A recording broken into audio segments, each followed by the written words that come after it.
भारत अनेकताओं में एकता का संदेश देता है। सामाजिक सौहार्द और भाईचारा हमारी पहचान है। भारत हिंदू बहुसंख्यक देश होते हुए भी इसने सभी धर्म के लोगों को अपने प्रेम से अपने भीतर समाहित किया है।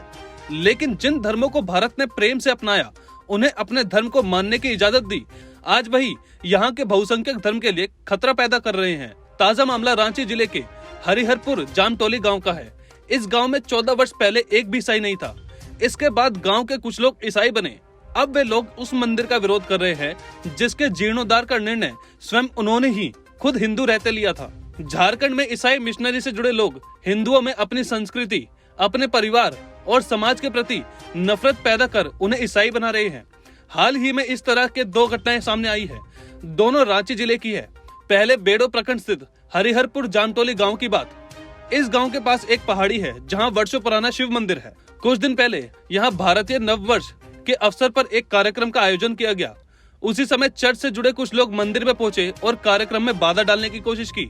जब वहां मौजूद लोगों ने उनका विरोध किया तो वो हिंसा पर उतारू हो गए। मंदिर में लगे ध्वज को फाड़कर फेंक दिया और त्रिशूल उखाड़ लिया। मंदिर के पुजारी जयराम सत्यप्रेमी को बुरी तरह से पीटा गया। जयराम को यह भी धमकी दी गई कि अगर वे यहाँ पर पूजा पाठ बंद नहीं करेंगे तो उन्हें जान से मार दिया जाएगा।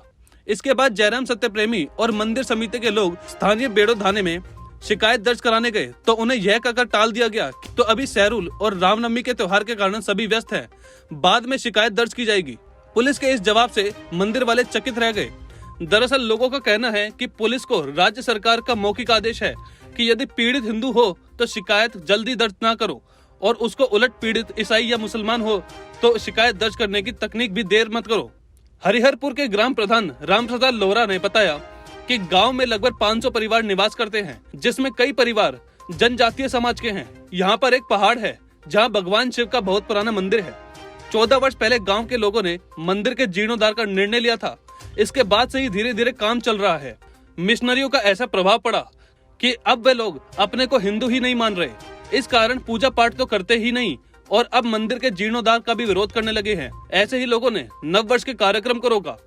मंदिर के पुजारी जयराम सत्यप्रेमी के अनुसार पहले तो यहाँ पर रहने वाले लोग हिंदू रीति रिवाजों से पूजा पाठ करने आते थे और सभी लोग एक साथ पर्व त्योहार मनाया करते थे, लेकिन अब ऐसा नहीं है।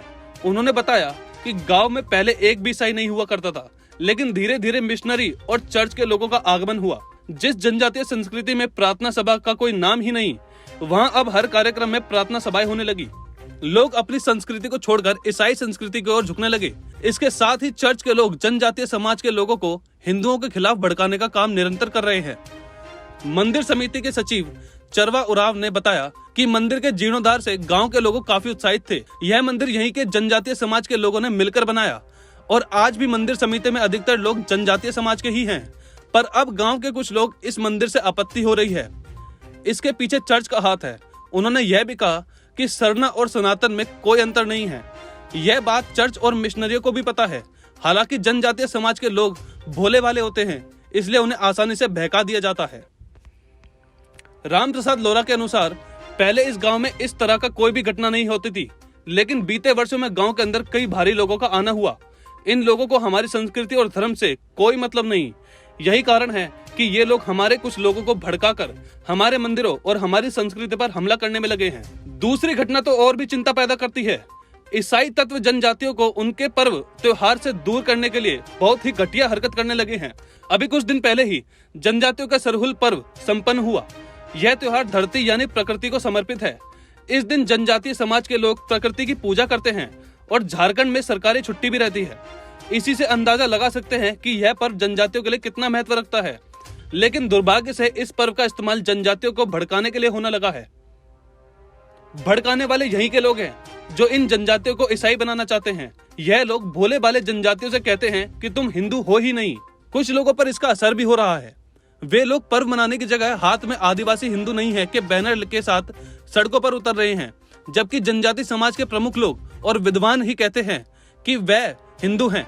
राष्ट्र आदिवासी मंच के कार्यकारी अध्यक्ष सन्नी टोपो कहते हैं कि चर्च के लोग पर्व के असर पर भी अपनी नीच हरकतों से बाज नहीं आ रहे। ये लोग भोले भाली जनजातियों से कहते हैं कि तुम हिंदू नहीं हो। मैं चर्च से लोगों से पूछना चाहता हूँ कि कौन ईसाई प्रकृति की पूजा करता है, जबकि जनजाति समाज प्रकृति के बीच रहता है, प्रकृति को देवता मानकर उसकी पूजा करता है। प्रकृति मतलब पेड़, पहाड़, नदी, इन सब की पूजा भारतीय संस्कृति से जुड़े लोग ही करते हैं और जो भी भारतीय संस्कृति को मानता है वह हिंदू है। इसलिए चर्च के लोग जनजातियों को यह ना कहे कि तुम लोग हिंदू नहीं हो, जनजातीय हिंदू ही और हिंदू ही रहेंगे। जनजातीय सुरक्षा मंच के राष्ट्रीय सह संयोजक डॉक्टर राजकिशोर हांसदा ने कहते हैं कि जनजाति और सनातन धर्म की एक है। भारतीय संस्कृति में चैत्र शुक्ल प्रतिपदा को नव वर्ष प्रारंभ होता है। इस दिन लोग देवी की पूजा प्रारंभ करते हैं और 9 दिन तक की पूजा होती है। ऐसे ही प्रकृति के बीच रहने वाले जनजाति समाज प्रकृति की पूजा कर नव वर्ष मनाते हैं। सरहुल पर्व कई दिनों तक मनाया जाता है, वैसे ही जैसे हम नवरात्र मनाते हैं। डॉक्टर हांसदा यह भी कहते हैं कि स्थाल जनजाति में मान्यता है कि उनकी देवी का अवतरण साल वृक्ष के नीचे हुआ, इसलिए सरहुल में इस देवी की पूजा की जाती है और जिस जगह पूजा होती है उसे जहीर थाना कहा जाता है। इसी स्थान को रांची और छोटा नागपुर इलाके में सरना स्थल कहा जाता है। इतनी समानताओं के बावजूद जो लोग जनजाति समाज को हिंदू नहीं मानते वे निश्चित रूप से जनजातियों के हितैषी नहीं हैं। ऐसे लोग एक खास लक्ष्य को लेकर जनजाति समाज को आपस में बांटना चाहते हैं। ऐसे लोगों से हमें सावधान रहने की जरूरत है।